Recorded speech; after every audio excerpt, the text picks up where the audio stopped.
ప్రభుత్వ సంక్షేమ పథకాలు అర్హులైన లబ్ధిదారులకు చేరవేయడంలో జిల్లా గ్రామీణాభివృద్ధి సంస్థ అధికారులు కృషి చేయాలి అని కలెక్టర్ పి ప్రశాంతి పేర్కొన్నారు. బొమ్మూరు వైడీసీ కాంపౌండ్లో ఉన్న భవనంలో డిఆర్డీఏ కార్యాలయాన్ని ప్రారంభించారు.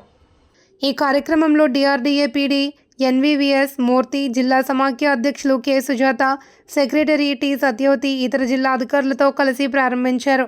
ఈ సందర్భంగా కలెక్టర్ ప్రశాంతి మాట్లాడుతూ పేదరిక నిర్మూలన కార్యక్రమాలను అమలు చేయడంతో పాటు ప్రజా సంక్షేమ కార్యక్రమాలు, ఆర్థిక చేయూతనందించే స్వయం సహాయక సంఘాల, మహిళా సాధికారత లక్ష్య సాధనతో పాటు వివిధ ప్రభుత్వ అభివృద్ధి కార్యక్రమాలు ప్రజలకు సత్వరం అందించడంలో జిల్లా గ్రామీణాభివృద్ధి సంస్థ అధికారులు సమన్వయంతో పనిచేయాలన్నారు.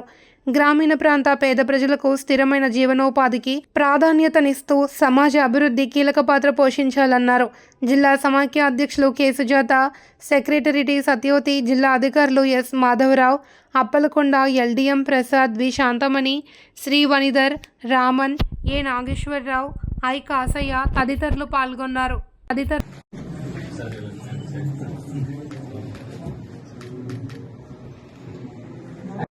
యూపీవీసీ కబోర్డ్స్ వస్తాయి.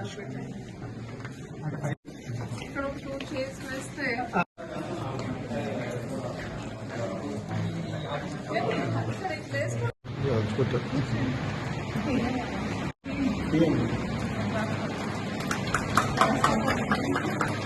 లోపల